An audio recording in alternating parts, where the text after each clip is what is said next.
Injection എടുത്ത് ഇങ്ങനെ 2 എണ്ണം ഇങ്ങനെ എടുത്തത് പെട്ടെന്ന് നമ്മളെ ചിറി ഇങ്ങനെ കോണി 2-3 പ്രാവശ്യം ശ്വാസമൊക്കെ വലിച്ച് അപ്പോഴെന്നെ മയങ്ങി വീണു. അപ്പോഴെന്നെ തൊട്ടടുത്തുനിന്ന് ഈ അരുൺ വാര്യർ ഡോക്ടറല്ല, വേറൊരു അവിടെ കാഷ്വാലിറ്റി ഡോക്ടർ ഉണ്ടായിരുന്നു. ആ ഡോക്ടർ പെട്ടെന്ന് CPR ഒക്കെ കൊടുത്ത് ഒരു അരമണിക്കൂർ 3/4 മണിക്കൂർ ഒക്കെ നോക്കി ECG ഒക്കെ ഇട്ട്, ഇടയ്ക്ക് നോക്കിയൊക്കെ പണ്ടതാണ്. ECG ഒക്കെ ഇട്ട് നോക്കി. പിന്നെ ഉമ്മ വന്ന് ബഹളം വെച്ചപ്പോൾ ഇവർ കുട്ടിയെ ഒരു 10 മിനിറ്റ് കൂടെ അവിടെ ഇട്ടിരുന്നിട്ട് നേരെ ആംബുലൻസിൽ കയറ്റി. അവർ സ്വയമേ ആംബുലൻസ് കയറ്റി ഇവിടെ കൊണ്ടുവരികയാണ്. ഇവിടെ കൊണ്ടുവന്ന് നമ്മൾ എവിടെ കൊണ്ടുപോകണമെന്ന് ചോദിച്ചപ്പോൾ ഒന്നും പറഞ്ഞില്ല. അങ്ങനെ ഞാനും ഉമ്മയും കൂടെ വണ്ടി കയറിയപ്പോൾ ആംബുലൻസിൽ കയറിയപ്പോൾ അവർ നമ്മളെ ഇറക്കി വിട്ട്. അങ്ങനെ എവിടെ കൊണ്ടുപോകണമെന്ന് ചോദിച്ചപ്പോൾ അവർ നെയ്യാർ മെഡിസിറ്റിയിൽ വന്നാൽ മതി എന്ന് പറഞ്ഞു. അങ്ങനെ പിന്നെ നിർബന്ധിച്ച് എൻ്റെ ഉമ്മയും കൂടെ ആംബുലൻസിൽ കയറ്റി. അങ്ങനെയാണ് ഇവിടെ കൊണ്ടുവന്നത്. ഇവിടെ കൊണ്ടുവന്ന് ഒരു അരമണിക്കൂർ ഇവരും ഇതേപോലെ CPR ഒക്കെ കൊടുത്ത് നോക്കി, ECG ഒക്കെ വെച്ച് നോക്കി.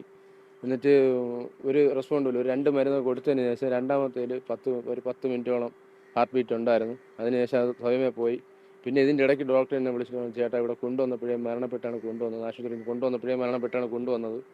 എങ്കിലും അവരുടെ ഭാഗത്ത് നിന്ന് നോക്കാം ഒരു 10 പ്രാവശ്യം മരുന്ന് കൊടുക്കണ ഒരു കണക്ക് പറഞ്ഞ്, എനിക്കറിയത്തില്ല മരുന്നിൻ്റെ പേര്. അതിൽ രണ്ടാമത്തെ കൊടുത്തപ്പോൾ തന്നെ ഇങ്ങനെ 10 മിനിറ്റോളം ഹാർട്ട് ബീറ്റ് ഉണ്ടായിരുന്നു.